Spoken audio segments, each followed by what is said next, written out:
عقدة من لساني يفقهوا قولي. الحمد لله وكفى وسلام على عباده الذين اصطفى أما بعد فأعوذ بالله من الشيطان الرجيم بسم الله الرحمن الرحيم يا أيها الذين آمنوا استعينوا بالصبر والصلاة إن الله مع الصابرين. وقال الله تبارك وتعالى قد أفلح المؤمنون الذين هم في صلاتهم خاشعون. وقال النبي صلى الله عليه وسلم أول يحاسب يوم القيامة الصلاة صلح سائر عمله وإن فسدت. سبحان ربك رب العزة عما يصفون وسلام على المرسلين والحمد لله رب العالمين. اللهم صل على سيدنا محمد وعلى آل سيدنا محمد وبارك وسلم. اللهم صل على سيدنا محمد وعلى آل سيدنا محمد وبارك وسلم. اللهم صل على سيدنا محمد وعلى آل سيدنا محمد وبارك وسلم. روز محشر کے جہاں گداز بود اولین پرسس نماز بود. میرے محترم بزرگوں اور دوستو، اللہ رب العزت نے اس دنیا کو بنایا ہے انسان کو صراط مستقیم پہ لانے کے لیے انبیاء علیہ السلام کو بھیجا اور آخر میں حضرت محمد مصطفیٰ صلی اللہ علیہ وسلم کو بھیجا. حضرت محمد مصطفیٰ صلی اللہ علیہ وسلم کو اللہ نے نماز جیسی اہم چیز، نماز جیسی اہم عبادت عطا فرمائی. زمین پر نہیں، آسمان پر بلایا. آسمان پر بلا کر اللہ رب العزت نے نماز عطا فرمائی. باقی جتنی بھی عبادتیں ہیں، جتنے بھی احکام ہیں، زمین پر نازل ہوئے ہیں. نماز ایک ایسی اہم عبادت ہے جس کے لیے اللہ نے نبی کو معراج پر بلایا ہے. متکلم اسلام مولانا محمد الیاس گھومن حفظہ اللہ حضرت نانوتوی کے علوم کو لیتے ہوئے فرماتے ہیں کہ اللہ رب العزت نے ہر بندے کے لیے ایک معراج رکھی ہے. انبیاء کی معراج الگ ہے، نبی کی معراج الگ ہے. معراج کہتے ہیں عروج کو، معراج کہتے ہیں بلندی کو. اور نماز جو ہے یہ بات کرنا ہے. تو اللہ رب العزت نے ہر نبی کے لیے اس کے مقام اور منصب کے لحاظ سے اللہ نے اس سے معراج فرمائی ہے. موسیٰ علیہ السلام نے اللہ سے کہا ربا میں آپ سے بات کرنا چاہتا ہوں. موسیٰ کو اللہ نے طور سینا پہ بلایا ہے، وہاں پہ بات کی ہے. لیکن جب باری آئی ہے محمد مصطفیٰ کی آئی ہے، احمد مجتبیٰ صلی اللہ علیہ وسلم کی، تو اللہ نے طور سینا پر نہیں بلایا، بیت اللہ میں نہ بلایا، بلکہ عرش عظیم پر بلایا تاکہ محبوب کے صدقے عرش کو عزت مل جائے. لیکن مومن کو بھی اللہ نے محبوب کے صدقے میں یہ مقام دے دیا ہے، اگر تو نے بات کرنی ہو مسجد آ جا، مسجد میں اللہ سے بات کر. جیسا مقام اللہ نے ویسے ہی بات کرنے کی جگہ کو متعین کی. ہمارے لیے مسجد، موسیٰ کے لیے طور سینا اور محمد مصطفیٰ صلی اللہ علیہ وسلم کے لیے عرش عظیم. تو نماز کتنی اہم ہوگی جس کے لیے مصطفیٰ صلی اللہ علیہ وسلم کو اللہ نے عرش پر بلایا. میں نے ابھی ایک حدیث مبارکہ پڑھی، اللہ کے محبوب فرماتے ہیں قیامت کے دن جو سب سے پہلا میدان محشر میں جو سوال ہونا ہے وہ ہے نماز کا، کہ تو نے نماز پڑھی تھی یا نہیں. اگر یہ صحیح نکل گئی تو سارے اعمال صحیح نکل جائیں گے. اگر نماز میں خرابی ہو، نماز میں کمی ہو، تو پھر سارے اعمال کے اندر بھی کمی ہو جائے گی. اللہ کے محبوب کیا فرماتے ہیں کہ اگر یہ صحیح ہے تو باقی اعمال بھی صحیح ہو جائیں گے، اگر یہ صحیح نہیں ہے تو باقی اعمال بھی پھر خراب. اللہ رب العزت ہمیں نماز کی توفیق نصیب فرمائے۔ اللہ کے محبوب صلی اللہ علیہ وسلم نے فرمایا الصلاۃ معراج المؤمن، نماز مومن کی معراج ہے۔ نماز سے اللہ رب العزت کا قرب ملتا ہے، بندہ اللہ سے گفتگو کرتا ہے، اللہ سے بات کرتا ہے۔ لیکن اس نماز کے احکام، اس نماز کی مسائل، اس نماز میں جو پڑھی جانے والی عبارات ہیں وہ ہمیں صحیح یاد ہونی چاہیے۔ یہ نماز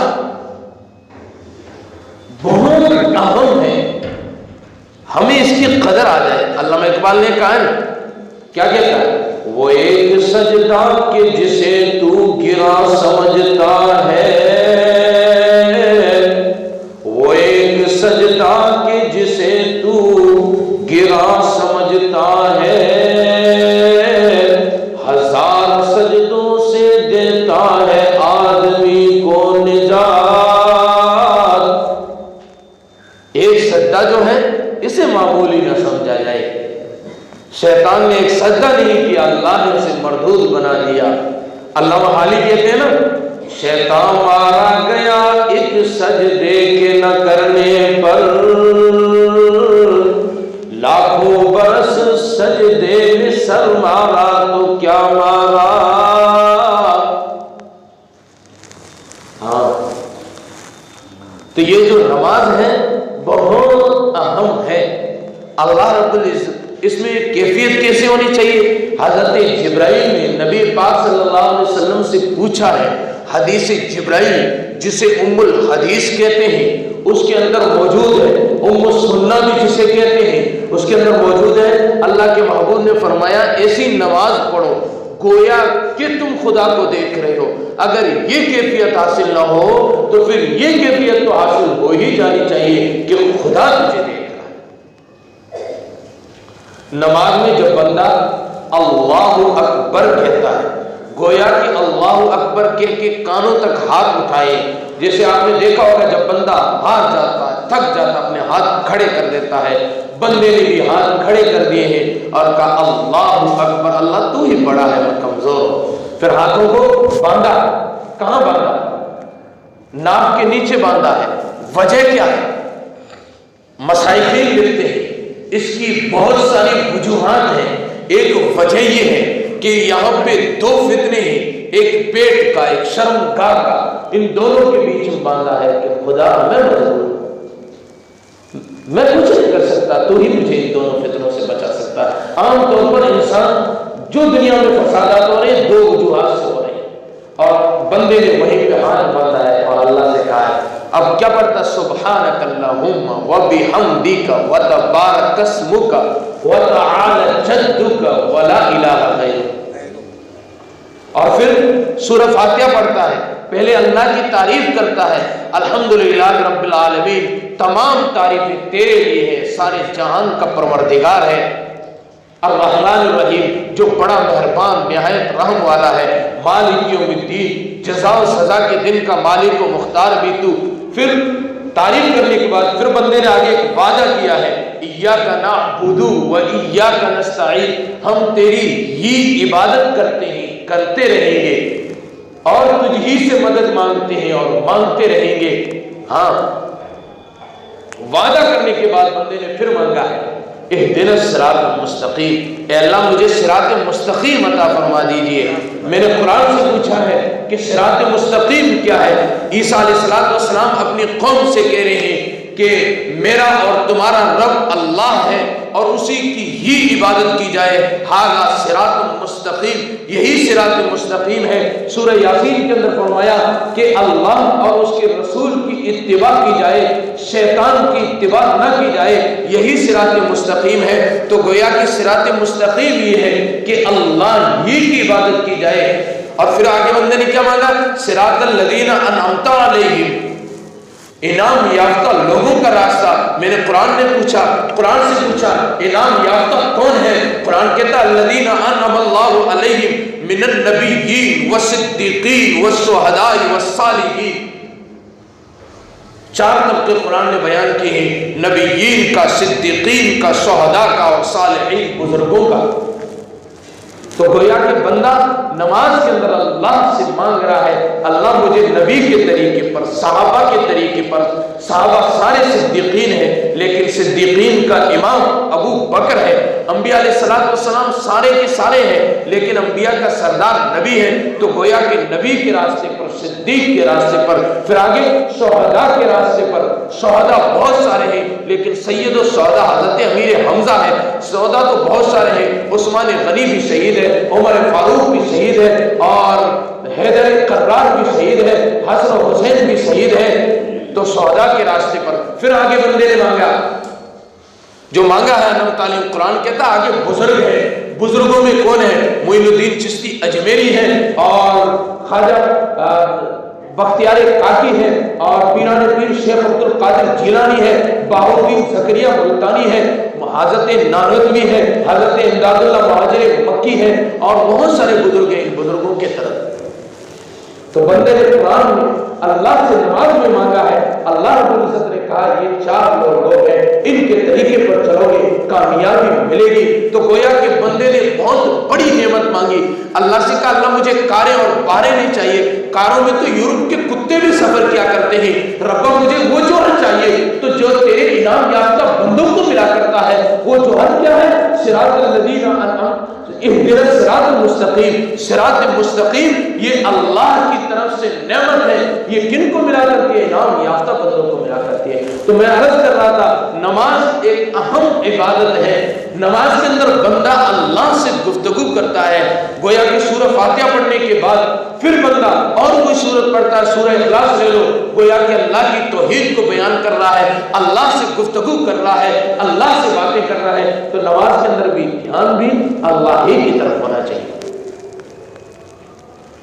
حضرت شاہ اسماعیل شہید رحمۃ اللہ علیہ، انہوں نے اپنے پیر و مرشد حضرت سید احمد شہید رحمۃ اللہ علیہ رائے بریلوی والے، ان سے کہا، ایک دن بہت خوش ہوئے، پوچھا شہزادے کیا چاہتے ہو؟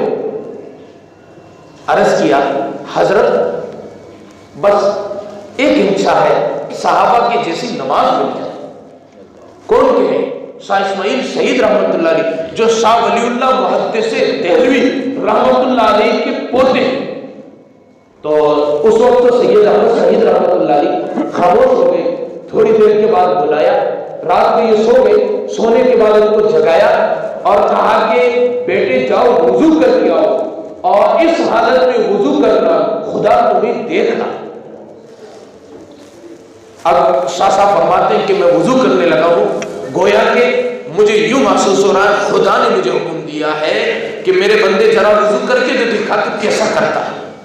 اب اللہ کو سامنے حاضر و ناظر سمجھ کر میں نے وضو کیا، وضو کر کے واپس آیا، سید صاحب فرمانے لگے بیٹے اس طرح نماز پڑھو گویا کہ تمہیں خدا دیکھ رہا ہے۔ اب نماز کے لیے نیت باندھی ہے، 2 رکعت پڑھی، پھر بھی اطمینان نہیں ہوا کہ یار جیسی ہونی چاہیے ویسے نہیں ہوئی، پھر 2 رکعت پڑھی، پھر 2 رکعت پڑھی، یوں پڑھتے پڑھتے پوری رات میں انہوں نے 100 رکعت پڑھ لی اور 2 رکعت پر بھی اطمینان نہیں ہوا۔ دوسرے دن حضرت نے پوچھا بیٹے کیا ہوا؟ کہا 100 رکعت میں نے پڑھ لی لیکن 2 رکعت پر بھی اطمینان نہیں ہوا۔ کہ صحابہ کی نماز بھی ایسی تھی، وہ نماز پڑھتے تھے اور انہیں پھر بھی ڈر لگتا تھا کہ ہو سکتا ہے ہماری نماز اس خالق کی عظمت کے موافق نہ ہوئی۔ ہاں بندہ جیسی اپنی حیثیت کے موافق کرے وہ رب اپنے مقام کے موافق نوازتا ہے۔ آپ نے دیکھا ہوگا بچہ جب اسکول پڑھنے جاتا ہے پہلے دن وہ سلیٹ پہ لکھنا سیکھتا ہے، ٹیڑھی میڑھی لکیریں مارتا ہے، حالانکہ اس نے لکھا کچھ نہیں ہوتا ہے، واپس آتا ہے اور بتاتا ہے پاپا میں نے یہ لکھا۔ باپ خوش ہو کے اسے انعام دیتے ہیں، سکہ دیتے ہیں، بیٹے بہت اچھا لکھا، اسے کہتے ہیں گڈ لکھ کے دیتے ہیں، بہت سارے اسے شاباشیاں دیتے ہیں۔ حالانکہ باپ جانتے ہیں بچے نے ویسا نہیں لکھا ہے جیسا لکھنا چاہیے، لیکن اسے پھر بھی انعام دیا۔ کیوں؟ کہ اس نے اپنی حیثیت کے موافق لکھا ہے، آگے بڑھ کے یہ اور لکھے گا، میں اپنے مقام کے موافق اس کی حوصلہ افزائی کرو۔ تو بالکل اسی طرح بندہ اپنی حیثیت کے موافق نماز پڑھے، وہ رب اپنے مقام کے موافق نصیب کرے گا۔ عنایت فرمائے گا۔ ہماری عبادتیں کیا ہیں؟ بس اللہ رب العزت ہمیں خوش کرنے کے لیے ہمیں جنت دے دیں گے، باقی ہماری عبادتوں کی کیا حیثیت؟ تو نماز کے اندر خوب دھیان لگا کر نماز کو ادا کریں۔ علامہ اقبال نے کہا ہے وہ اذان جس سے پتھر بھی گونج اٹھے تھے، آج اسی اذان کو ترستے ہیں منبروں محراب۔ ایک جگہ اور کہا ہے، شاید غالباً علامہ نور شاہ کشمیری نے کہا ہے کہ رہ گئی رسم آذان وہ روح بلالی نہ رہی، فلسفہ رہ گیا تلقین غزالی نہ رہی، اذان تو اب بھی ہوتی ہے مسجد کی فضا میں اے انوار، جس ضرب سے دل ہل جاتے تھے وہ ضربیں لگانا بھول گئے۔ ہاں رہ گئی اذانیں، لیکن جو بلال حبشی کی طرف تھی وہ نہیں، نمازیں رہی ہے لیکن نماز میں وہ جو خشوع تھا وہ نہیں رہا۔ اللہ کرے کہ ہمیں ویسا خشوع مل جائے۔ اور دوسری بات، نماز کے اندر جو واجبات ہیں، شرائط ہیں، اس کو بھی ہم یاد کریں۔ مثال تو نماز کے اندر شرائط کتنے ہیں؟ 13 شرائط ہیں، 6 اندر کے 7 باہر کے۔ 7 باہر کے کیا ہے؟ نمبر 1 بدن کا پاک ہونا، نمبر 2 کپڑوں کا پاک ہونا، نمبر 3 سطر کا چھپانا۔ مرد کے لیے سطر یہ ہے یہاں سے یہاں تک یہ چھپانا، عورت کے لیے پورا بدن سطر ہے سوائے ہتھیلیاں، یہ چہرہ وغیرہ یہ، تو سطر کا چھپانا، اور پھر جگہ کا پاک ہونا، اور نماز کا وقت ہونا، قبلے کی طرف رخ ہونا، اور نماز کی نیت کرنا، اور تکبیر تحریمہ یعنی اللہ اکبر کہنا یہ فرض ہے۔ پھر اس کے بعد قرات کرنا بھی فرض ہے، پھر رکوع قیام کرنا۔ اب قیام کرنا فرض ہے، اب اگر کوئی آدمی مجبور ہے، اٹھ نہیں سکتا ہے، چل نہیں سکتا ہے، تو اس کے لیے فقہاء نے لکھا ہے المشقۃ تجلیب التحصیل۔ یہ فقہاء کا ایک قاعدہ ہے کہ جب مشقت ہو، پریشانی ہو، تو شریعت کے اندر آسانی ہوتی ہے۔ بندہ کے لیے قیام کرنا فرض ہے، اب بندہ کھڑا نہیں رہ سکتا، مجبور ہے، تو وہ بیٹھ کے نماز پڑھ سکتا ہے۔ اگر بندہ کھڑا ہو سکتا ہے، کرسی پہ بیٹھ کے نماز پڑھ رہا ہے، مجبوری کے تحت، نہ مجبوری ہو تو بہتر یہ نیچے بیٹھ کے پڑھنا چاہیے۔ اگر پڑھ رہا ہے تو قیام کے وقت کھڑا ہو جانا چاہیے، کیونکہ قیام کر اگر سکتا ہے تو قیام کرنا فرض ہے، اور اس کے بعد قرات کرنا، رکوع کرنا، دونوں سجدے کرنا، اور آخری قاعدے میں التحیات کی مقدار بیٹھنا۔ اچھا واجبات نماز کیا ہے؟ واجبات نماز 14 ہے۔ یہ واجبات نماز ہمیں یاد ہونی چاہیے۔ فرائض نماز میں سے اگر کوئی ایک چھوٹ جائے تو نماز نہیں ہوگی۔ واجبات نماز میں سے اگر کوئی چھوٹ جائے تو سجدہ سہو کرنا پڑے گا۔